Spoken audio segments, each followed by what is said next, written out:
dai ya doshi kenan, ba batun wata magana a sa'arena.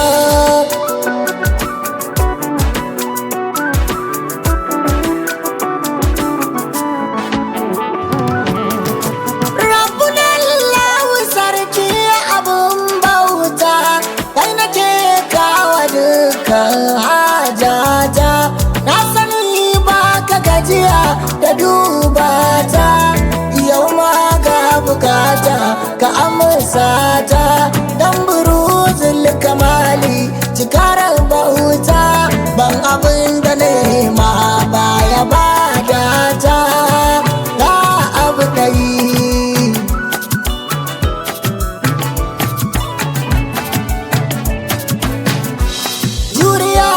Tafiyar kusa muka kara mu,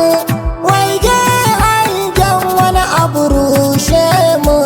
kwaɗayi kula fitin annabinin kamu, kar ka bar lokaci rabu ya kwace mu, ko me zan yi annabi ya nuna mu, ina ya addu'a kuma ya ce amin ga abu ɗai.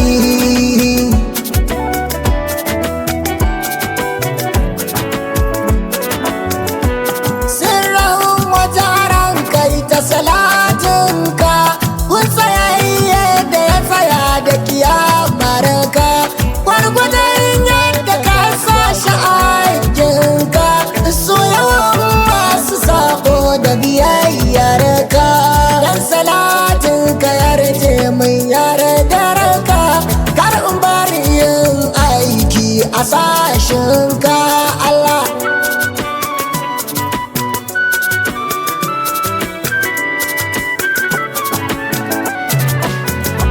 Faduma,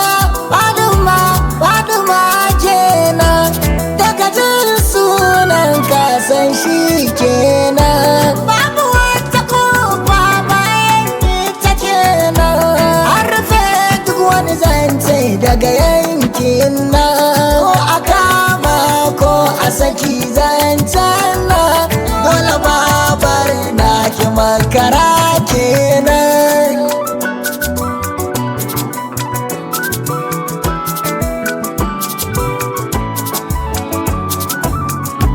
Sallama ta ga sarkin sarautar na,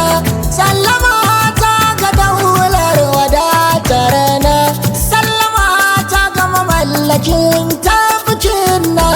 sallama ga mai kyauta mamakon na, sallama ga bayyanar hasken zatin na, sallama ga wanda ya taro Allah na,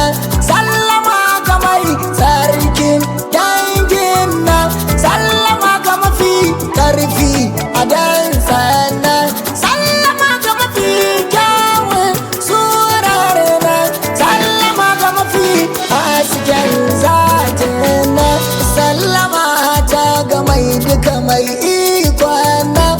malladunahu muntaha kenan ya abu ɗai.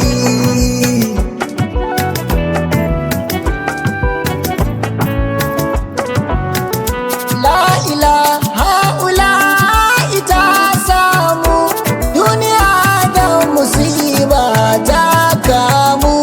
kafin a ce nubuwa du an damu, babu mai saita kowa a alakar mu, sai ga rayuwar halitta ya raya mu, muka gane awwalin da akirin kenan ga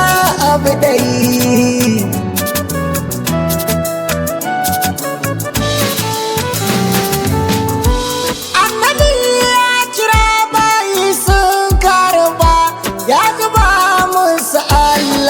Sun kurba wanda duk ya san shi shi ya sani ba kwaba, shi ya yi abin da ya yi a ciki aka karaba, wanda duk ya sha Allah har ya yi teɓa,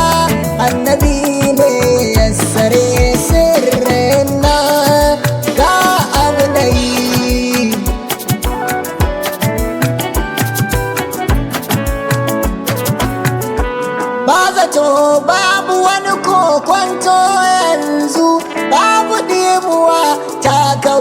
tun ɗazu, ya yi ginin kubba ta gini ta wanzu, ya shimfiɗa shari'a ta bozu, kowane lungu da sako sun turzu, sun shaida ya isar kuwa shi kenan.